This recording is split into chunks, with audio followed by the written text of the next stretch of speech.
നമസ്കാരം, പ്രൈം ന്യൂസിലേക്ക് സ്വാഗതം. പ്രധാന വാർത്തകൾ. ജില്ലാതല ട്രീ കമ്മിറ്റികളിൽ നിന്ന് പരിസ്ഥിതി പ്രവർത്തകരെ ഒഴിവാക്കി ഉത്തരവിറക്കിയത് തദ്ദേശ സ്വയംഭരണ വകുപ്പ് ഡെപ്യൂട്ടി സെക്രട്ടറി. ഉത്തരവ് ദുരുപയോഗം ചെയ്യുമെന്ന ആരോപണവുമായി പരിസ്ഥിതി പ്രവർത്തകർ രംഗത്ത്. പന്തല്ലൂർ ചന്ദനമ്മക്കുന്ന് കാട്ടുനായ്ക്ക കോളനി കാട്ടാനക്കൂട്ടം തകർത്തു. കുടുംബനാഥൻ രക്ഷപ്പെട്ടത് തലനാരിഴയ്ക്ക്. ജനങ്ങൾ കഴിഞ്ഞുകൂടുന്നത് ഭീതിയോടെ. പനമരം നീർവാരം കൊട്ടവയൽ കോളനിയിൽ ആനയുടെ ആക്രമണത്തിൽ കാൽ നഷ്ടപ്പെട്ട തമ്പിയുടെ കുടുംബത്തിന് അർഹമായ നഷ്ടപരിഹാരത്തിന് ഹൈക്കോടതിയിൽ താൻ നൽകിയ കേസിൽ തമ്പിയുടെ പ്രശ്നവും ഉൾപ്പെടുത്തുമെന്ന് PC തോമസ്. വന്യമൃഗ ആക്രമണമുണ്ടാകുമ്പോൾ വനം വകുപ്പ് കൃത്യസമയത്ത് നഷ്ടപരിഹാരം നൽകുന്നില്ലെന്നും PC തോമസ്. കവുങ്ങ് കൃഷി നാശത്തിലേക്ക്, കർഷകർ പ്രതിസന്ധിയിൽ. നാശത്തിന് കാരണം കാലാവസ്ഥാ വ്യതിയാനവും രോഗബാധയും. ജാതിക്കയും കർഷകരെ കൈവിട്ടു.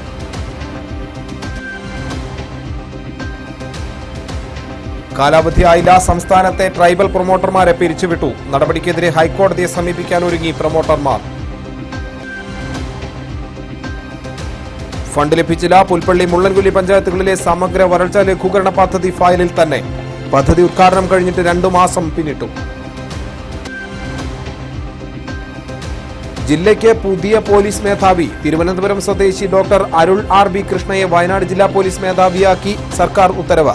നിലവിലെ SP രാജ്പാൽ മീണയെ ക്രൈംബ്രാഞ്ചിലേക്ക് മാറ്റി.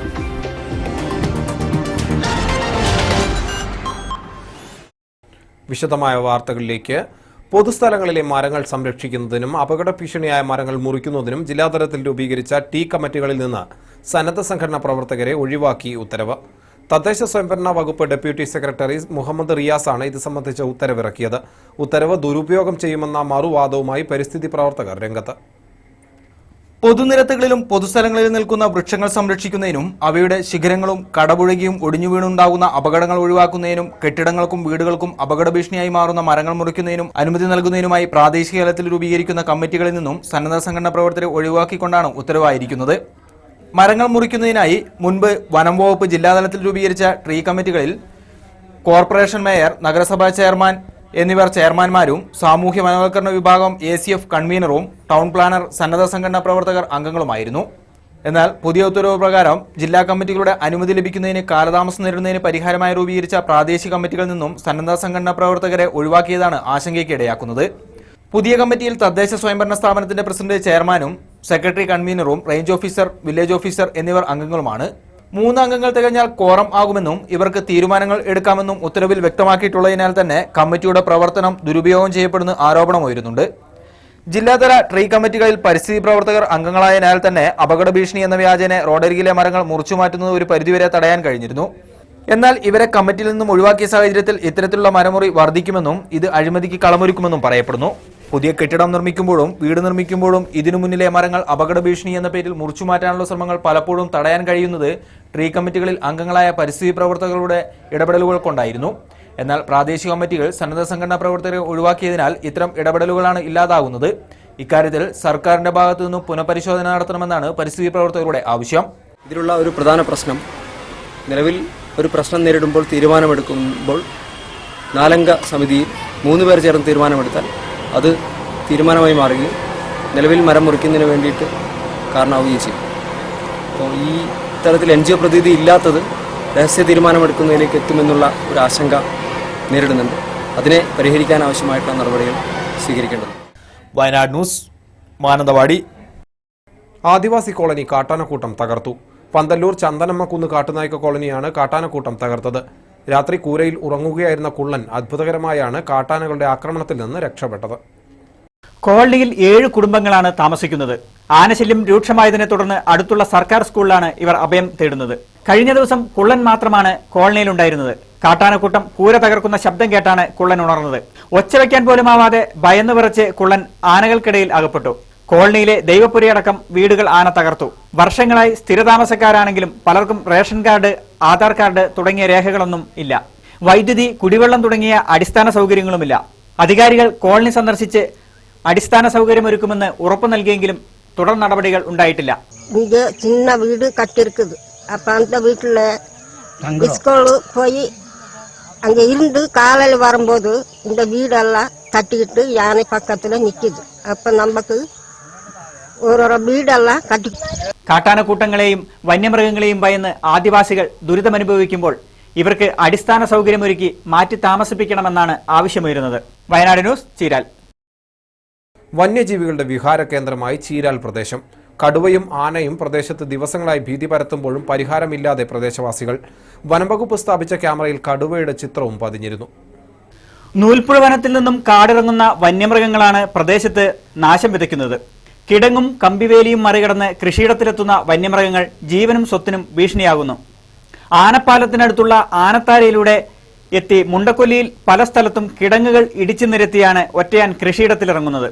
മുണ്ടക്കൊല്ലി, വല്ലത്തൂർ, കണ്ടർമല, കൊളകംവയൽ, മുത്താച്ചിക്കുനി തുടങ്ങിയ പ്രദേശങ്ങൾ വന്യമൃഗ ഭീഷണിയിലാണ്. വന്യമൃഗശല്യത്തിന് പരിഹാരം കാണണമെന്നാവശ്യപ്പെട്ട് കർഷക സംരക്ഷണ സമിതി DFOയ്ക്ക് നിവേദനം നൽകിയിരുന്നു.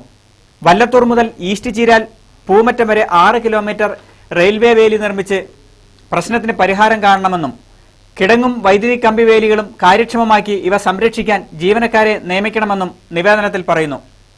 വയനാട് ന്യൂസ്, ചീരാൽ. പനമരം നീർവാരം കൊട്ടവയൽ കോളനിയിൽ ആനയുടെ ആക്രമണത്തിൽ കാൽ മുറിച്ചുമാറ്റേണ്ടി വന്ന തമ്പിയുടെ കുടുംബത്തിന് അർഹമായ നഷ്ടപരിഹാരത്തിന് ഹൈക്കോടതിയിൽ താൻ നൽകിയ കേസിൽ തമ്പിയുടെ പ്രശ്നം കൂടി ഉൾപ്പെടുത്തുമെന്ന് ദേശീയ ജനാധിപത്യ സഖ്യം ഉന്നതാധികാര സമിതി അംഗം PC തോമസ് പറഞ്ഞു. തമ്പിയുടെ വീട് സന്ദർശിച്ച ശേഷം മാധ്യമപ്രവർത്തകരോട് സംസാരിക്കുകയായിരുന്നു അദ്ദേഹം. നേരത്തെ വനം വകുപ്പിന്റെ നിയമപരിഷ്കരണത്തിനും വന്യമൃഗശല്യത്തിന് ഇരയാകുന്നവർക്ക് തുച്ഛമായ നഷ്ടപരിഹാരം മാത്രമായിരുന്നു ലഭിച്ചിരുന്നത്. ഇതിനെതിരെയുമാണ് ഹൈക്കോടതിയിൽ കേസ് നൽകിയതെന്നും അദ്ദേഹം പറഞ്ഞു. നിത്യവുമുള്ള ആനശല്യത്തിന് പരിഹാരമുണ്ടാക്കാൻ അധികൃതരുമായി ബന്ധപ്പെടുമെന്നും പ്രദേശവാസികളുടെ ചോദ്യത്തിന് ഉത്തരമായി അദ്ദേഹം പറഞ്ഞു. വനം വകുപ്പ് വന്യമൃഗ ആക്രമണമുണ്ടാകുമ്പോൾ നഷ്ടപരിഹാരം നൽകുമെന്ന് പറയുമെങ്കിലും കൃത്യതയോടെ സമയത്ത് ലഭ്യമാക്കാത്ത അവസ്ഥ നിലനിൽക്കുന്നു. കാഞ്ഞിരത്തിനാൽ കുടുംബത്തിന് നീതി ലഭ്യമാക്കാൻ ഇടപെട്ടതുപോലെ തമ്പിയുടെ വിഷയത്തിലും മറ്റ് കർഷകരുടെ പ്രശ്നത്തിലും തന്റെ കേസ് കാരണമാവുമെന്ന് അദ്ദേഹം അറിയിച്ചു. പാർട്ടി സംസ്ഥാന secretary Manuel C. Kappan, youth wing ജില്ലാ സെക്രട്ടറി ഹംസ നടുത്തുടി, BJP മണ്ഡലം പ്രസിഡന്റ് ശങ്കരൻ CK, ജില്ലാ കമ്മിറ്റി അംഗം ജോസഫ് വളവനാൽ തുടങ്ങിയവർ അദ്ദേഹത്തോടൊപ്പമുണ്ടായിരുന്നു. വയനാട് ന്യൂസ്, പനമരം. ജില്ലയിൽ കവുങ്ങ് കൃഷി നശിക്കുന്നത് അടയ്ക്ക കർഷകരെ പ്രതിസന്ധിയിലാക്കുന്നു. കർഷകരുടെ മുഖ്യ വരുമാന മാർഗമായ കവുങ്ങ് കൃഷിയാണ് വിവിധ രോഗങ്ങൾ ബാധിച്ചും കാലാവസ്ഥാ വ്യതിയാനത്തിലും നശിക്കുന്നത്. ജില്ലയിലെ കർഷകരുടെ മുഖ്യ വരുമാന മാർഗമായ കവുങ്ങ് കൃഷിയാണ് വിവിധ രോഗത്താലും കാലാവസ്ഥാ വ്യതിയാനത്താലും നശിക്കുന്നത്. അടുത്ത കാലത്തായി അടയ്ക്കയ്ക്ക് നല്ല വില ലഭിക്കുന്നുണ്ടെങ്കിലും ഉൽപാദനത്തിലെ വൻ കുറവ് കാരണം വില വർധനവിന്റെ ഗുണഫലം കർഷകർക്ക് ലഭിക്കുന്നില്ല. മുൻപ് 1 കിലോ അടയ്ക്കയ്ക്ക് 50-ൽ താഴെ മാത്രം വിലയുണ്ടായിരുന്ന സ്ഥാനത്ത് 150 രൂപ വരെ വില ലഭിക്കുന്ന സാഹചര്യം ഉണ്ടായിട്ടുണ്ട്. സംസ്ഥാനത്ത് തന്നെ അടയ്ക്ക ഉൽപാദനത്തിൽ രണ്ടാമതാണ് വയനാട്. എന്നാൽ അടയ്ക്ക ഉൽപാദനത്തിൽ 50-60% കുറവ് വന്നതായി കർഷകരും കൃഷിവകുപ്പും പറയുന്നു. ഒരു കാലത്ത് വയനാട്ടിൽ നിബിഡമായി വളർന്നിരുന്ന കവുങ്ങുംതോട്ടങ്ങൾ മിക്കതും ഇന്ന് അപ്രത്യക്ഷമായി കഴിഞ്ഞു. കൂമ്പുചീലും മണ്ടരിയും തെങ്ങോലപ്പുഴുശല്യം അടക്കമുള്ള രോഗങ്ങൾ ബാധിച്ച തെങ്ങ് കൃഷി നശിച്ച മലയോര കർഷകരുടെ ആശ്വാസമായിരുന്നു കവുങ്ങ് കൃഷി. എന്നാൽ കവുങ്ങ് കൃഷി കൂടി പ്രതിസന്ധിയിലാകുന്നതോടെ കനത്ത ആശങ്കയാണ് ജില്ലയിലെ കർഷകരുടെ സൃഷ്ടിച്ചിട്ടുള്ളത്. മഞ്ഞളിപ്പ്, മഹാളി രോഗങ്ങളാണ് കവുങ്ങ് കൃഷിയെ പ്രധാനമായും ബാധിക്കുന്നത്. ഇതിനു പുറമെ കടുത്ത വേനലിൽ കവുങ്ങുകൾ ഉണങ്ങി നശിക്കുന്നതും പതിവായിട്ടുണ്ട്. കവുങ്ങ് കൃഷി സമ്പൂർണ്ണ നഷ്ടത്തിലേക്ക് നീങ്ങിയിട്ടും കർഷകർക്ക് ആവശ്യമായ സഹായങ്ങൾ നൽകാനോ കൃഷി പ്രോത്സാഹിപ്പിക്കാനോ സംരക്ഷിക്കുന്നതിനോ ആവശ്യമായ പദ്ധതികളൊന്നും കൃഷിവകുപ്പ് ആവിഷ്കരിക്കുന്നില്ലെന്ന് കർഷകർ പറയുന്നു. സംസ്ഥാന ഹോർട്ടിക്കൾച്ചർ മിഷൻ നടപ്പാക്കുന്ന കവുങ്ങ് കൃഷി പുനരുദ്ധാന പദ്ധതിയുടെ പ്രയോജനവും കവുങ്ങ് കൃഷി നശിച്ച കർഷകർക്ക് ലഭിക്കുന്നില്ലെന്നാണ് കർഷകരുടെ പരാതി. വയനാട് ന്യൂസ്, കൽപ്പറ്റ. വിലയിടിവിൽ പ്രതിസന്ധി നേരിടുകയാണ് ജാതി വിപണി. ജാതിക്കായ്ക്ക് കഴിഞ്ഞ വർഷം കിലോയ്ക്ക് 300 രൂപ വരെ ലഭിച്ചിരുന്നു. ഇപ്പോൾ 150 രൂപയായി കുറഞ്ഞു. കാലവർഷമായതിനാൽ തന്നെ വില ഇനിയും കുറയുമെന്ന ആശങ്കയിലാണ് കർഷകർ. വയനാട്ടിൽ കുരുമുളകടക്കമുള്ള കാർഷിക വിളകൾക്ക് നേരിട്ട പ്രതിസന്ധി കാരണം കർഷകർ ജാതിക്ക വ്യാപകമായി കൃഷി ചെയ്തു തുടങ്ങിയിരുന്നു. വിളനാശം കുറവായതും മെച്ചപ്പെട്ട വിലയും ആദ്യഘട്ടത്തിൽ കർഷകർക്ക് തുണയായി. എന്നാൽ കഴിഞ്ഞ 2 വർഷമായി വിപണി കൈവിട്ടതോടെ കർഷകർ പ്രതിസന്ധിയിലാണ്. ഒരു സമയത്ത് കൃഷിയിടത്തിൽ വന്ന് ശേഖരിച്ചിരുന്ന ജാതിക്ക വാങ്ങാൻ ഇന്ന് വ്യാപാരികൾ എത്തുന്നില്ല. ജാതിപത്രിക്കും ഫ്ലവറിനും വില കുറഞ്ഞു. മഴ തുടങ്ങിയതോടെ ഗുണമേന്മ നോക്കാതെ ഉൽപ്പന്നം വിപണിയിലെത്തിക്കാൻ കർഷകർ നിർബന്ധിതരാകുകയാണ്. ഉത്തരേന്ത്യൻ സംസ്ഥാനങ്ങളിലേക്ക് കയറ്റി അയക്കുന്നതിനും കുറവുണ്ടായി. പൊതുവെ ഈ വർഷം വിള കൂടുതലാണ്. എങ്കിലും വിലയിൽ വന്ന ഇടിവ് കർഷകരെ തളർത്തിയിരിക്കുകയാണ്. കഴിഞ്ഞ വർഷം 250 രൂപ കായ്ക്ക് വിലയും പത്രിക്ക് 1000-1200 വിലയുണ്ടായിരുന്നു. ഈ വർഷം 600 രൂപ പത്രിക്കും 150 രൂപയെ കായ്ക്കും വിലയുള്ളൂ. ആദ്യം ഈ വർഷമാണ് ഇപ്പോഴാണ് ഈ ഒരു 3-4 കൊല്ലമായിട്ട് ഏറ്റവും കുറഞ്ഞ വില വന്നത്. ഈ വർഷം ഈ സമയങ്ങളിലാണ് ഏറ്റവും കുറഞ്ഞ വില വന്നത്. വില ഉയരുമെന്ന് പ്രതീക്ഷിക്കാം. അനുപൂർഗീസ്, വയനാട് ന്യൂസ്, കൽപ്പറ്റ. കാലാവധി തീരാൻ 2 മാസം ബാക്കി നിൽക്കെ സംസ്ഥാനത്തെ ട്രൈബൽ പ്രൊമോട്ടർമാരെ പിരിച്ചുവിട്ടു. ഒക്ടോബർ വരെ കാലാവധി ഉള്ളപ്പോഴാണ് സംസ്ഥാനത്തെ 1300 പ്രൊമോട്ടർമാരെ സർക്കാർ പിരിച്ചുവിട്ട് കഴിഞ്ഞ ദിവസം ഉത്തരവായത്. ഇതിനെതിരെ ഹൈക്കോടതിയെ സമീപിക്കാൻ ഒരുങ്ങുകയാണ് ഈ പ്രൊമോട്ടർമാർ. ഇക്കഴിഞ്ഞ ദിവസമാണ് നിലവിലെ ട്രൈബൽ പ്രൊമോട്ടർമാരെ പിരിച്ചുവിട്ടുകൊണ്ട് സർക്കാർ ഉത്തരവായത്. 2 മാസം കൂടി ഇവർക്ക് കാലാവധി ഉണ്ടെന്നിരിക്കെയാണ് പിരിച്ചുവിട്ടിരിക്കുന്നത്. ജില്ലയിൽ ഇത്തരത്തിൽ 352 പ്രൊമോട്ടർമാരെയാണ് പിരിച്ചുവിട്ടത്. സംസ്ഥാനമൊട്ടുക്കും 1300 പേരെയാണ് കാലാവധി കഴിയുന്നതിന് മുമ്പേ ഇത്തരത്തിൽ ജോലിയിൽ നിന്നും പിരിച്ചുവിട്ടത്. നിലവിൽ ഇവരുടെ കാലാവധി ഒക്ടോബർ 18 വരെയുള്ളപ്പോഴാണ് ജൂലൈ 29-ന് ഇവരെ പിരിച്ചുവിട്ടുകൊണ്ട് ഉത്തരവായത്. കഴിഞ്ഞ UDF സർക്കാരിന്റെ കാലത്ത് പ്രത്യേക ഉത്തരവ് പ്രകാരം 3 വർഷത്തേക്ക് നിയമിച്ച പ്രൊമോട്ടർമാരാണ് ഇവർ. ഇതിനെതിരെ പ്രതിഷേധവുമായി കേരള ആദിവാസി കോൺഗ്രസ് രംഗത്തെത്തി. പുതിയ പ്രൊമോട്ടർമാരെ പിരിച്ചുവിടൽ ഉത്തരവ് വന്ന അന്നു തന്നെ നിയമിക്കുകയും ചെയ്തു. ഈ നിയമനത്തിൽ ആദിവാസി മേഖലയിലെ പൊതുപ്രവർത്തകരെയും മറ്റ് അർഹതയുള്ളവരെയും ഒഴിവാക്കിയാണ് നിയമിച്ചിരിക്കുന്നതെന്നുമാണ് ആരോപണം. സാധാരണ നിയമനം നടത്തുന്നത് അതാത് എക്സ്റ്റൻഷൻ ഓഫീസുകളിൽ ചെന്ന് തെരഞ്ഞെടുക്കപ്പെടുന്നവർ ജോയിൻ ചെയ്യുന്നതാണ് പതിവ്. എന്നാൽ പിരിച്ചുവിട്ട അന്നു തന്നെ പുതിയ ലിസ്റ്റിൽപ്പെട്ടവരെ TDOയിൽ നേരിട്ട് വിളിച്ചു വരുത്തി പുതിയ പ്രൊമോട്ടർമാരെ നിയമനം നൽകുകയാണ് ചെയ്തിരിക്കുന്നതെന്നും ഇതിൽ ഭരണപാർട്ടിയുടെ ഗൂഢനീക്കമാണെന്നും ആദിവാസി കോൺഗ്രസ് നേതാക്കൾ ആരോപിച്ചു. നിയമനം നടക്കുകയാണെങ്കിൽ ആ നിയമനം അതാത് TO ഓഫീസിലേക്ക് ഫാക്സ് കൊടുക്കുകയും അവിടുന്ന് നിയമന ഉത്തരവ് വ്യക്തിക്ക് അയച്ചു കൊടുക്കുകയാണ് ചെയ്തത്. പക്ഷേ ഇതൊന്നും അവർ ചെയ്തിട്ടില്ല. നേരിട്ട് TDO വിളിച്ചു വരുത്തി 29-ാം തീയതി ഉച്ച കഴിഞ്ഞും 30-ാം തീയതി രാവിലെയും 31-ാം തീയതി രാവിലെ മുതലും അടിയന്തരമായി TDO ഓഫീസിൽ വിളിച്ചു വരുത്തി നിയമനം നടത്തുകയാണ് ചെയ്യുന്നത്. ഇതിനെതിരെ പ്രൊമോട്ടർമാർ ഹൈക്കോടതിയെ സമീപിക്കുമെന്നും നേതാക്കൾ പറഞ്ഞു. വയനാട് ന്യൂസ്, ബത്തേരി. ഫണ്ട് ലഭിച്ചില്ല. പുൽപ്പള്ളി, മുള്ളൻകൊല്ലി പഞ്ചായത്തുകളിലെ സമഗ്ര വരൾച്ചാ ലഘൂകരണ പദ്ധതി ഫയലിൽ തന്നെ. 80.20 കോടി രൂപ ചെലവിൽ നടത്താൻ ഉദ്ദേശിക്കുന്ന പദ്ധതിയുടെ ഉദ്ഘാടനം മെയ്യിൽ നടത്തിയെങ്കിലും ആദ്യഘട്ട പ്രവൃത്തികൾ പോലും ആരംഭിച്ചിട്ടില്ല. 80.20 കോടി രൂപ ചെലവഴിച്ചുകൊണ്ടുള്ള പദ്ധതിയുടെ രൂപരേഖയെല്ലാം തയ്യാറാക്കിയിട്ട് 2 മാസം കഴിഞ്ഞു. ഇതോടനുബന്ധിച്ചുള്ള പദ്ധതി നിർവഹണ ആസൂത്രണ സെമിനാർ ധനമന്ത്രി ഡോക്ടർ TM തോമസ് ഐസക് കഴിഞ്ഞ മെയ്യിൽ ഉദ്ഘാടനം ചെയ്തിരുന്നു. പിന്നീട് പ്രവൃത്തിയുടെ ഉദ്ഘാടനം പുൽപ്പള്ളിയിൽ കൃഷിമന്ത്രി VS സുനിൽകുമാറും നിർവഹിച്ചു. ആദ്യഘട്ടത്തിൽ 20 കോടി രൂപയുടെ പ്രവൃത്തികൾ നടത്തുമെന്നായിരുന്നു പ്രഖ്യാപനം. എന്നാൽ ബജറ്റിൽ തുക ഉൾക്കൊള്ളിക്കാത്തതിനാൽ ഒറ്റയടിക്ക് ഇത്രയും പണം ലഭ്യമാകാത്ത സ്ഥിതി വന്നു. ഇതേ തുടർന്ന് സംസ്ഥാന ധനവകുപ്പ് 2.25 കോടി രൂപ പദ്ധതിക്കായി അനുവദിച്ചു. എന്നാൽ ഈ തുക ചിലവഴിക്കണമെങ്കിൽ അഗ്രികൾച്ചറൽ പ്രൊഡക്ഷൻ കമ്മിറ്റിയുടെ അനുമതി ലഭിക്കണം. ആഗസ്റ്റ് പകുതിക്ക് ശേഷം മാത്രമേ ഈ കമ്മിറ്റിയുടെ യോഗം തിരുവനന്തപുരത്ത് നടക്കുകയുള്ളൂ. കൃഷിമന്ത്രിയുടെയും മറ്റും സാന്നിധ്യത്തിലാണ് യോഗം ചേരുക. 3 മാസത്തിലൊരിക്കലാണ് ഈ കമ്മിറ്റി യോഗം ചേരുന്നത്. സെപ്റ്റംബർ ആദ്യവാരത്തിൽ മാത്രമേ പദ്ധതി പ്രവർത്തനങ്ങൾ ഇനി ആരംഭിക്കാൻ കഴിയൂ. മഴക്കാലം കഴിയുന്ന സമയമാകുമത്. മഴക്കാലത്ത് നടപ്പാക്കേണ്ട പദ്ധതികൾക്ക് ഊന്നൽ നൽകിയായിരുന്നു പദ്ധതി പ്രവർത്തനങ്ങൾക്ക് രൂപകൽപ്പന ചെയ്തത്.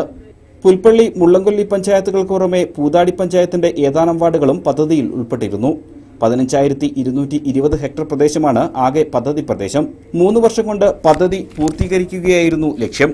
കബനി തീരത്ത് 12 കിലോമീറ്റർ നീളത്തിൽ 3 വരിയിൽ വൃക്ഷത്തൈകൾ നട്ടുപിടിപ്പിക്കുക, പൊതുസ്ഥലങ്ങളിലടക്കം വനവൽക്കരണ പദ്ധതികൾ നടപ്പാക്കുക, കിണറുകൾ റീചാർജ് ചെയ്യുക, ചെക്ക് ഡാമുകൾ നിർമ്മിക്കുക, നിലവിലുള്ളവ അറ്റകുറ്റപ്പണി നടത്തി സംരക്ഷിക്കുക, ജൈവവള നിർമ്മാണ യൂണിറ്റ് ആരംഭിക്കുക തുടങ്ങിയവയെല്ലാമാണ് പദ്ധതിയിൽ ഉൾപ്പെടുത്തിയിരുന്നത്. ഇത്തവണയും വയനാട്ടിൽ ഏറ്റവും കുറഞ്ഞ മഴ ലഭിച്ചത് പുൽപ്പള്ളി മേഖലയിലാണ്. കഴിഞ്ഞ വർഷവും ഇതേ അവസ്ഥ തന്നെയായിരുന്നു. ഇക്കാരണത്താൽ വൻതോതിൽ കാർഷിക വിളകൾ കരിഞ്ഞുണങ്ങിയിരുന്നു. കിണറുകളിൽ ഇപ്പോഴും ഉറവയായിട്ടില്ല. ഇതിനിടെയാണ് സർക്കാർ തലത്തിൽ ആരംഭിച്ച വരൾച്ചാ പ്രതിരോധ പദ്ധതി വൈകുന്നത്. വയനാട് ന്യൂസ്, പുൽപ്പള്ളി. വയനാട് ജില്ലാ പോലീസ് മേധാവിയായി തിരുവനന്തപുരം സ്വദേശിയായ ഡോക്ടർ അരുൾ RB കൃഷ്ണയെ നിയമിച്ച് സർക്കാർ ഉത്തരവായി. നിലവിൽ തിരുവനന്തപുരം സിറ്റി പോലീസ് ഡെപ്യൂട്ടി കമ്മീഷണറാണ് ഇദ്ദേഹം. കൊച്ചിൻ സഹകരണ മെഡിക്കൽ കോളേജിൽ നിന്ന് MBBS-ഉം തിരുവനന്തപുരം മെഡിക്കൽ കോളേജിൽ നിന്ന് ബയോകെമിസ്ട്രിയിൽ MD-യും ഡയബറ്റോളജിയിൽ PG ഡിപ്ലോമയും നേടിയ അരുൾ ഡോക്ടറായി സേവനമനുഷ്ഠിച്ച ശേഷമാണ് സിവിൽ സർവീസിലെത്തിയത്. 2012-ലെ സിവിൽ സർവീസ് പരീക്ഷയിൽ അഖിലേന്ത്യാ തലത്തിൽ 125-ാം റാങ്കും സംസ്ഥാന തലത്തിൽ 8-ാം റാങ്കുമായിരുന്നു. നിലവിലെ വയനാട് SP രാജ്പാൽ മീണയെ ക്രൈംബ്രാഞ്ചിലേക്ക് മാറ്റി. 2016-ൽ നടത്തിയ സംഘടനാ തെരഞ്ഞെടുപ്പ് കൽപ്പറ്റ മുൻസിഫ് കോടതി റദ്ദ് ചെയ്തതായി ജനതാദൾ S ജില്ലാ general secretary P Abdul Gafoor പറഞ്ഞു.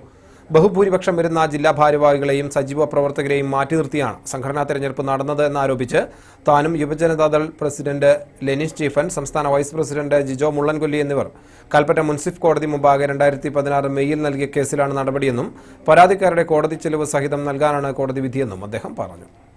ജനതാദൾ തെരഞ്ഞെടുപ്പ് കോടതി അസാധുവാക്കി. ജില്ലയിൽ ജനതാദൾ 2016-ൽ നടത്തിയ സംഘടനാ തെരഞ്ഞെടുപ്പോൾ കൽപ്പറ്റ മുനിസിപ്പൽ കോടതി റദ്ദ് ചെയ്തു. നിയമവിരുദ്ധമായി ബഹുഭൂരിപക്ഷം വരുന്ന ജില്ലാ ഭാരവാഹികളെയും സജീവ പ്രവർത്തകരെയും മാറ്റി നിർത്തിക്കൊണ്ടാണ് സംഘടനാ തെരഞ്ഞെടുപ്പ് നടന്നു വന്നത്. അതിനെതിരെ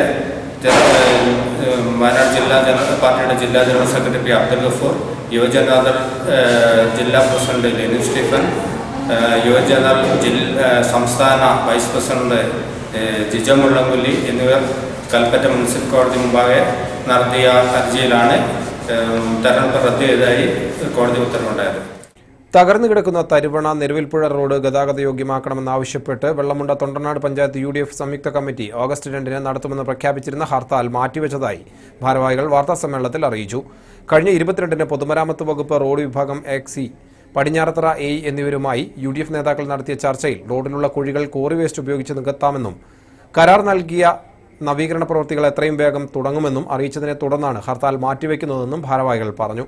10 കോടിയുടെ നവീകരണ പ്രവൃത്തിക്ക് 2015 ഡിസംബറിൽ ഭരണാനുമതിയും 2016 നവംബറിൽ സാങ്കേതിക അനുമതിയും ലഭിച്ചിട്ടും പ്രവൃത്തി തുടങ്ങാത്തതിൽ പ്രതിഷേധിച്ചാണ് ഹർത്താലിന് ആഹ്വാനം ചെയ്തതെന്നും ഭാരവാഹികളായ PK അമീൻ, MJ ചാക്കോ, PC ഇബ്രാഹിം ഹാജി, കൊടുവേരി അഹമ്മദ് എന്നിവർ വാർത്താസമ്മേളനത്തിൽ പറഞ്ഞു. ഓഗസ്റ്റ് മാസം 2-ാം തീയതി വെള്ളമുണ്ട തൊണ്ടനാട് UDF കമ്മിറ്റികളുടെ സംയുക്ത ആഭിമുഖ്യത്തിൽ നടത്താനിരുന്ന പ്രാദേശിക ഹർത്താൽ മാറ്റി വെക്കുന്നതായി UDFിൻ്റെ ഭാരവാഹികൾ അറിയിക്കുന്നു. ഗവൺമെൻറ്റിന് ടെൻഡർ നൽകിയതിന് ശേഷം അതിൻ്റെ അനുമതിക്ക് വേണ്ടി സമർപ്പിച്ചിട്ട് ഗവൺമെൻറ്റിൻ്റെ ഭാഗത്ത് നിന്ന് അനുമതി കിട്ടാത്തത് കൊണ്ടാണ് പണി തുടങ്ങാത്തതെന്നും ഇത് എത്രയും പെട്ടെന്ന് അതിന് വേണ്ട നടപടികൾ സ്വീകരിക്കുമെന്നും ഉദ്യോഗസ്ഥന്മാർ ഞങ്ങൾക്ക് ഉറപ്പ്. മൂപ്പൈനാട് പഞ്ചായത്ത് മാലിന്യ സംസ്കരണ പ്ലാന്റ് നിർമ്മാണത്തിന് സ്ഥലം ഏറ്റെടുത്തതിലെ അഴിമതി അന്വേഷിക്കണമെന്നാവശ്യപ്പെട്ട് BJP മൂപ്പൈനാട് പഞ്ചായത്ത് കമ്മിറ്റിയുടെ നേതൃത്വത്തിൽ പഞ്ചായത്ത് ഓഫീസിലേക്ക് മാർച്ച് നടത്തി. BJP സംസ്ഥാന സമിതി അംഗം K സദാനന്ദൻ ഉദ്ഘാടനം ചെയ്തു. ചന്ദ്രമോഹൻ അധ്യക്ഷനായിരുന്നു. AM Praveenkumar, UK Sasidharan, Ravi Palat, P Lajeesh എന്നിവർ സംസാരിച്ചു. വളയം മാത്രമല്ല വയലും വഴങ്ങുമെന്ന് തെളിയിക്കുകയാണ് ബത്തേരി KSRTCയിലെ ജീവനക്കാർ. ബത്തേരി ഡിപ്പോയിലെ 13 ഡ്രൈവർമാരും 11 കണ്ടക്ടർമാരും ഉൾപ്പെടെ 24 പേരടങ്ങുന്ന സാരഥി സ്വയം സഹായ സംഘമാണ് 6 ഏക്കർ വയൽ പാട്ടത്തിനെടുത്ത് കൃഷി ആരംഭിച്ചത്. പൂതാടി പഞ്ചായത്തിൽ വർഷങ്ങളായി കാടുപിടിച്ചു കിടന്ന ഓടച്ചോലാധികാരിയുടെ 6 ഏക്കർ വയൽ പാട്ടത്തിനെടുത്താണ് സാരഥി സ്വയം സഹായ സംഘം നെൽകൃഷി ആരംഭിച്ചത്.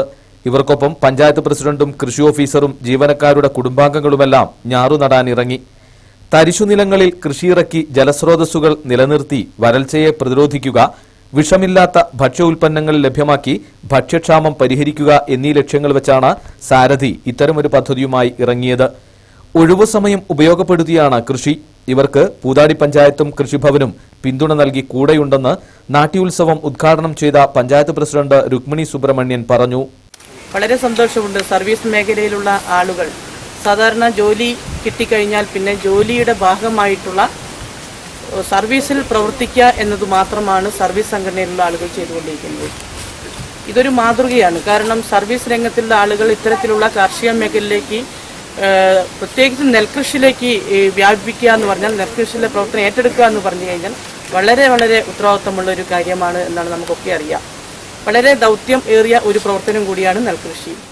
സംഘം പ്രസിഡന്റ് KG ബാബു അധ്യക്ഷനായിരുന്നു. കൃഷി officer PT Paulose, KG Ranjith, Ajilal, TL Vipinachandran, N Subramanian, P George എന്നിവർ പ്രസംഗിച്ചു. 25 കുടുംബങ്ങൾ ഞങ്ങളുടെ ആവശ്യത്തിനുള്ള നെല്ല് നമുക്ക് സ്വയമായി ഉൽപ്പാദിപ്പിക്കുക, സ്വയം പര്യാപ്തമാകുക. നെൽകൃഷി നമ്മുടെ ഭക്ഷണത്തിൻ്റെ അരിഭക്ഷണത്തിൻ്റെ കാര്യത്തിൽ സ്വയം പര്യാപ്തമാകാൻ ചിന്ത ഞങ്ങൾ വന്നതിൻ്റെ അടിസ്ഥാനത്തിൽ ഞങ്ങൾ 25 പേര് ഒരുമിച്ചിരുന്നുകൊണ്ട് എടുത്ത തീരുമാനത്തിൻ്റെ ഫലമായി ഞങ്ങൾ ഈ പ്രകൃതിയെ സംരക്ഷിക്കുക എന്നുള്ള ലക്ഷ്യം കൂടി അതിന് പിന്നിലുണ്ട്. കാരണം ഇവിടെ പ്രകൃതി തകർന്ന് ഒരു തുള്ളി വെള്ളത്തിന് വേണ്ടി വയനാട് ജില്ലയിൽ ഇന്ന് എല്ലാവരും വളരെയേറെ ബുദ്ധിമുട്ടറിയിക്കുന്ന സാഹചര്യം. അപ്പോൾ ഈ സാഹചര്യത്തിൽ ഇത് സംരക്ഷിക്കുക എന്നുള്ള ഒരു കാരണം കൂടി ഞങ്ങൾ അതിന് എടുത്തിട്ടുണ്ട്. അതിൻ്റെ അടിസ്ഥാനത്തിൽ ഞങ്ങൾ ഏറ്റെടുത്തു. ഇത് പുതിയ തലമുറയ്ക്ക് ഒരു പ്രചോദനം കൂടി. ഞങ്ങളുടെ പുതിയ തലമുറ, ഞങ്ങളുടെ പുതിയ കുട്ടികളടങ്ങുന്ന ആളുകൾക്ക് അവരെ കൂടി കൊണ്ടുകൊണ്ടാണ് ഞങ്ങൾ കൃഷി നടത്തുന്നത്. Wayanad news, Koleri. CK Raghavan educational ട്രസ്റ്റിന്റെ നേതൃത്വത്തിലുള്ള B.Ed സെന്ററുകളിലെ 2017-18 അധ്യയന വർഷത്തെ ക്ലാസുകളുടെ ഉദ്ഘാടനം Panamaram block panchayat president TS Dileep Kumar നിർവഹിച്ചു. കുടിയേറ്റ മേഖലയിലെ വിദ്യാഭ്യാസ രംഗത്ത് CK രാഘവന്റെ പങ്ക് ശ്രദ്ധേയമാണെന്നും ഉന്നത വിദ്യാഭ്യാസ രംഗത്ത് ട്രസ്റ്റിന്റെ പ്രവർത്തനം ശ്രദ്ധേയമാണെന്നും അദ്ദേഹം പറഞ്ഞു. KR ദയാറാം അധ്യക്ഷനായിരുന്നു. Principal TP Pavithran, Mullankolli panchayat vice president Sivaraman Parakkuzhi, KR Jayaraj, Sheena Jayaram, Aneesha Begum തുടങ്ങിയവർ സംസാരിച്ചു. കേന്ദ്ര സർക്കാരിന്റെ ഹരിത കേരളം പദ്ധതിയുടെ ഭാഗമായി മാനന്തവാടി നഗരസഭ റിസോഴ്സ് പേഴ്സൺമാർക്കായി ഏകദിന പരിശീലനം സംഘടിപ്പിച്ചു. OR കേളു MLA ഉദ്ഘാടനം ചെയ്തു. നഗരസഭ ഉപാധ്യക്ഷ പ്രദീപ ശശി അധ്യക്ഷയായിരുന്നു. മാനന്തവാടി ബ്ലോക്ക് പഞ്ചായത്ത് പ്രസിഡന്റ് പ്രീതാരാമൻ മുഖ്യപ്രഭാഷണം നടത്തി. കിലയുടെ ഫാക്കൽറ്റിമാരായ അനൂപ്, രാജീവൻ മംഗലശ്ശേരി, നാരായണൻ എന്നിവർ ക്ലാസ് എടുത്തു. യോഗത്തിൽ പി ടി ബിജു, ഷീബ, ജയചന്ദ്രൻ എന്നിവർ സംസാരിച്ചു. ചെറ്റപ്പാലം പാടശേഖരത്ത് കനാൽ തകർന്നതോടെ വെള്ളമില്ലാത്തതിനാൽ കൃഷിയിറക്കാനാകാതെ വലയുകയാണ് കർഷകർ. കാലാവസ്ഥാ വ്യതിയാനത്തെ തുടർന്ന് മഴ ഇല്ലാതായതോടെ കനാലിലൂടെ എത്തുന്ന വെള്ളം ഉപയോഗിച്ചായിരുന്നു ചെറ്റപ്പാലം പാടത്തെ കർഷകർ കൃഷിയിറക്കിയിരുന്നത്. താഴെ ചെറ്റപ്പാലം മുതൽ ഉദയകവല വരെയുള്ള വയലുകളിലൂടെ കടന്നുപോകുന്ന കനാലുകൾ പലയിടങ്ങളിലും തകർന്നു കിടക്കുന്നതിനാൽ വെള്ളം എത്താത്ത അവസ്ഥയാണ്. പാടത്ത് വെള്ളം ലഭിക്കാത്തതിനാൽ നെൽകൃഷി ഇറക്കാൻ കഴിയുന്നില്ല.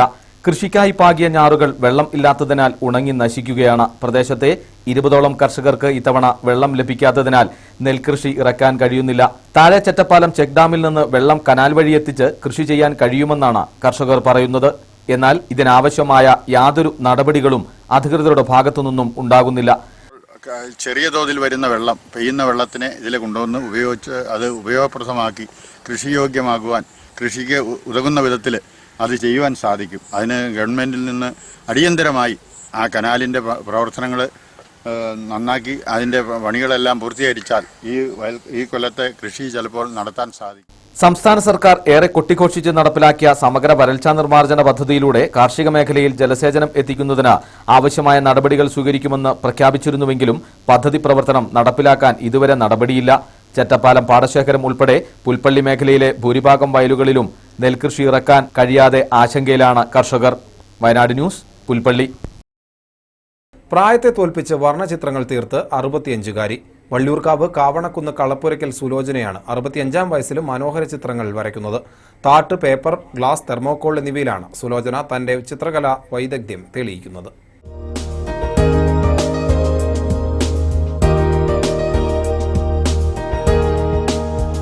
ചെറുപ്പത്തിൽ ചിത്രങ്ങൾ വരച്ചിരുന്ന ഇവർ പിന്നീട് വര നിർത്തുകയായിരുന്നു. 2 വർഷം മുമ്പാണ് വീണ്ടും ചിത്രരചന പുനരാരംഭിച്ചത്. Pencil drawing, water colour, glass painting തുടങ്ങിയവയിൽ നിരവധി ചിത്രങ്ങൾ വരച്ചു കഴിഞ്ഞു. ദൈവങ്ങളുടെയും പ്രകൃതിയുടെയും ചിത്രങ്ങളാണ് ഏറെയും വരയ്ക്കുന്നത്. അടുത്ത കാലത്ത് വള്ളിയൂർക്കാവ് അംഗൻവാടിയിൽ പ്രദർശനത്തിന് വെച്ച ചിത്രങ്ങൾ ശ്രദ്ധയിൽപ്പെട്ട വാർഡ് കൗൺസിലർ ശ്രീലത കേശവനാണ് ഇവരുടെ കഴിവുകളെ പുറം ലോകത്തെ എത്തിക്കാൻ മുൻകൈയെടുത്തത്. വാർദ്ധക്യത്തിൽ സമയം പോകാനാണ് ഈ മാർഗം തിരഞ്ഞെടുത്തതെന്ന് സുലോചന പറഞ്ഞു. കോഴിയെ വളർത്തി ലഭിക്കുന്ന വരുമാനത്തിൽ നിന്നും പെൻഷൻ തുകയിൽ നിന്നുമാണ് വരയ്ക്കാനുള്ള സാധനങ്ങൾ വാങ്ങുന്നത്. വീട്ടിലെ ജോലികൾ കഴിഞ്ഞുള്ള മുഴുവൻ സമയവും ചിത്രരചനയിൽ മുഴുകുകയാണിവർ. ചിത്രരചന ആരുടെ കീഴിലും അഭ്യസിക്കാതെയാണിവർ മികവാർന്ന രചനകൾ സൃഷ്ടിക്കുന്നത്. ചാർട്ട് പേപ്പർ, ഗ്ലാസ്, തെർമോക്കോൾ എന്നിവയിലെല്ലാമായി ഇവർ 50ഓളം ചിത്രങ്ങൾ വരച്ചു കഴിഞ്ഞു. ചിത്രരചന മാനസിക സന്തോഷം നൽകുന്നതിലുപരി രോഗങ്ങളിൽ നിന്നും മോചനം ലഭിക്കുന്നതായും സുലോചന പറഞ്ഞു. വരയ്ക്കുന്നതിലൂടെ എന്താ ഒരു മാനസിക സന്തോഷമുണ്ട്, ഭയങ്കര സന്തോഷം. ഇപ്പൊ എവിടെ പോകാൻ തോന്നുന്നില്ല. വീട്ടിൽ നിന്ന് പുറത്തേക്ക് ഇറങ്ങുന്നില്ല. വീട്ടിലെ പണി കഴിഞ്ഞ് പട്ടിയുണ്ട്, 2 കോഴികളുണ്ട്, അതിനെ നോക്കും. വീട്ടിലെ പണി കഴിഞ്ഞ് എല്ലാരും കൊണ്ടുപോകുന്നുണ്ട്. പിന്നെ മനസ്സിൽ നല്ല അഭിപ്രായം പറയുന്നുണ്ട്. ലളിതകലാ അക്കാദമിയുടെ മാനന്തവാടി ആർട്ട് ഗാലറിയിൽ ചിത്രപ്രദർശനം നടത്താനുള്ള തയ്യാറെടുപ്പിലാണ് ഇവർ. ഇവരുടെ മക്കളും ചിത്രരചനയിൽ താല്പര്യമുള്ളവരാണ്. 20 വർഷം മുമ്പ് ഭർത്താവ് മരണപ്പെട്ടു. മക്കളും മറ്റും പുറത്തു പോയാൽ ഏകയായിരുന്ന് മാത്രമാണ് ചിത്രരചന. ചെറിയ ഒരു ബ്രഷ് മാത്രമാണ് ഇവർ രചനയ്ക്കായി ഉപയോഗിക്കുന്നത് എന്നതും ഏറെ ശ്രദ്ധേയമാണ്. ഓരോ ദിവസം കഴിയുന്തോറും ചിത്രരചനയോടുള്ള താല്പര്യം വർദ്ധിച്ചു വരികയാണെന്ന് 65-കാരിയായ വീട്ടമ്മ പറഞ്ഞു. അധികമാരെയും അറിയിക്കാതെ തന്റെ മനസ്സിലുള്ള ആശയങ്ങൾ പുതിയ പുതിയ ചിത്രങ്ങളായി പ്രതലത്തിലേക്ക് പകർത്താനുള്ള തിരക്കിലാണിപ്പോൾ Sulochana. Biju Kizhakkedam, Wayanad news, Mananthavady. Indian chess academy Wayanad ചാപ്റ്ററിന്റെ നേതൃത്വത്തിൽ ജില്ലാ സീനിയർ ചെസ് ടൂർണമെന്റ് ഈ മാസം 6-ന് ബത്തേരിയിൽ നടക്കുമെന്ന് ഭാരവാഹികൾ വാർത്താസമ്മേളനത്തിൽ അറിയിച്ചു. രാവിലെ 9 മണിക്ക് ACF അജിത് കെ രാമൻ ഉദ്ഘാടനം ചെയ്യും. സീനിയേഴ്സ്, ജൂനിയേഴ്സ് എന്നീ കാറ്റഗറിയിലാണ് മത്സരമെന്നും ഭാരവാഹികൾ പറഞ്ഞു. വയനാട് ജില്ലയിലെ ചെസ് കളിക്കാർക്ക് വേണ്ടിയിട്ട് വലിയൊരു അവസരം ഒരുക്കി കൊടുക്കുക എന്നുള്ളതാണ് വയനാട് ചെസ് അക്കാദമിയുടെയും അതുപോലെ തന്നെ ഇന്ത്യൻ ചെസ് അക്കാദമിയുടെയും ഉദ്ദേശം. അതിൻ്റെ ഭാഗമായിക്കൊണ്ട് നമ്മൾ ധാരാളം ടൂർണമെൻറ്റുകൾ ജില്ലയിലുടനീളം സംഘടിപ്പിക്കാറുണ്ട്.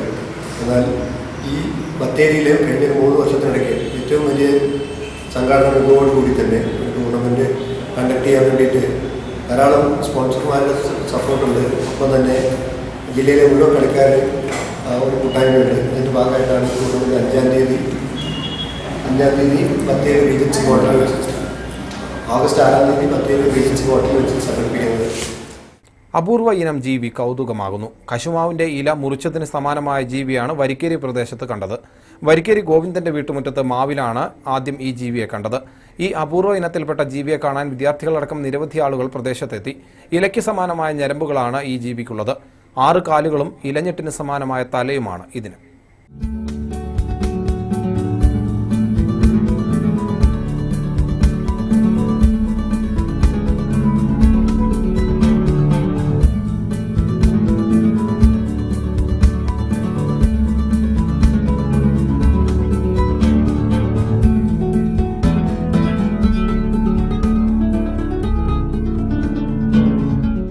സുൽത്താൻ ബത്തേരി റേഞ്ച് ജമിയത്തുൽ മുഅല്ലിമീൻ വാർഷിക ജനറൽ ബോഡി യോഗവും സുപ്രഭാതം ക്യാമ്പയിനും സംഘടിപ്പിച്ചു. ബത്തേരി ദാറുൽ ഉലൂം മദ്രസയിൽ നടന്ന പരിപാടി റേഞ്ച് പ്രസിഡന്റ് മുസ്തഫ ദാരിമി ഉദ്ഘാടനം ചെയ്തു. സുപ്രഭാതം ക്യാമ്പയിൻ CK തങ്ങൾ ബത്തേരി നഗരസഭാ ചെയർമാൻ CK സഹദേവന് ദിനപത്രം കൈമാറി നിർവഹിച്ചു. ചടങ്ങിൽ സമസ്ത മുദ്ദഫിസ് ഉമർ ബഖവി അധ്യക്ഷനായിരുന്നു. ഹാരിസ് ബാഖവി, അബ്ദുൽ കരീം ബാഖവി, ഉമർ ഫൈസി, ഖാലിദ് ഫൈസി, ഇബ്രാഹിം ദാരിമി, നിഷാദ് ബാഫി തുടങ്ങിയവർ സംസാരിച്ചു.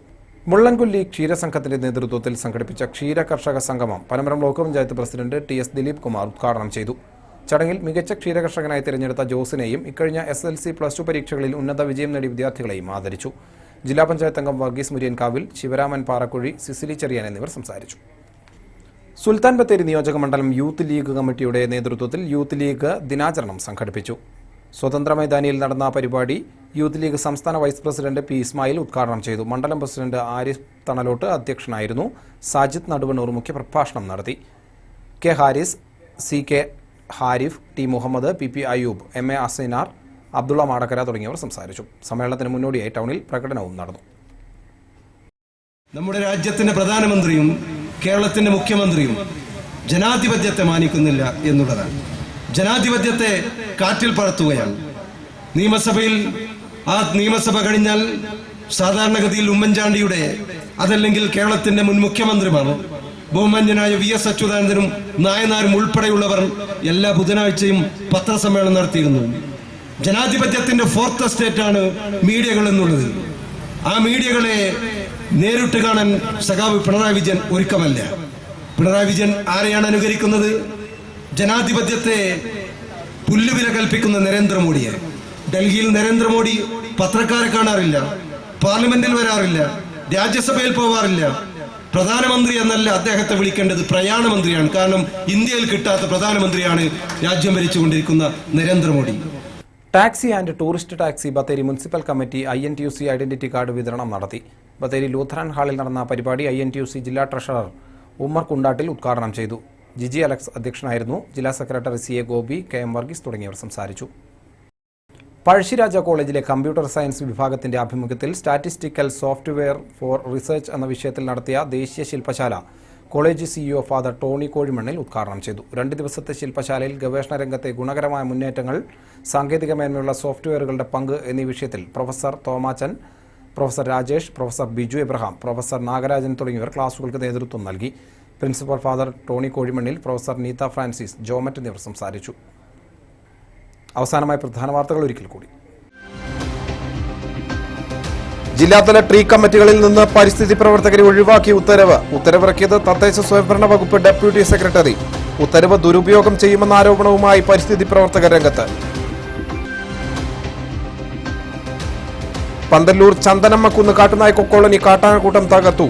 കുടുംബനാഥൻ രക്ഷപ്പെട്ടത് തലനാരിഴയ്ക്ക്, ജനങ്ങൾ കഴിഞ്ഞുകൂടുന്നത് ഭീതിയോടെ. പനമരം നീർവാരം കൊട്ടവയൽ കോളനിയിൽ ആനയുടെ ആക്രമണത്തിൽ കാൽ നഷ്ടപ്പെട്ട തമ്പിയുടെ കുടുംബത്തിന് അർഹമായ നഷ്ടപരിഹാരത്തിന് ഹൈക്കോടതിയിൽ താൻ നൽകിയ കേസിൽ തമ്പിയുടെ പ്രശ്നവും ഉൾപ്പെടുത്തുമെന്ന് PC തോമസ്.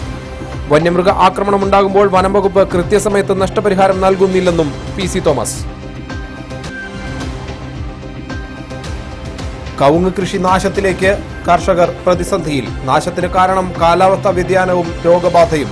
ജാതിക്കയും കർഷകരെ കൈവിട്ടു.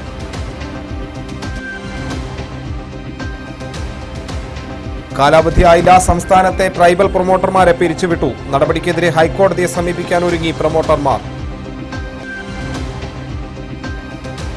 ഫണ്ട് ലഭിച്ചില്ല. പുൽപ്പള്ളി, മുള്ളൻകൊല്ലി പഞ്ചായത്തുകളിലെ സമഗ്ര വരൾച്ചാ ലഘൂകരണ പദ്ധതി ഫയലിൽ തന്നെ. പദ്ധതി ഉദ്ഘാടനം കഴിഞ്ഞിട്ട് 2 മാസം പിന്നിട്ടു.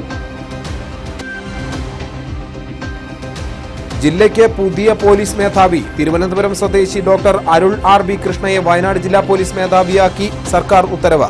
നിലവിലെ SP രാജ്പാൽ മീണയെ ക്രൈംബ്രാഞ്ചിലേക്ക് മാറ്റി.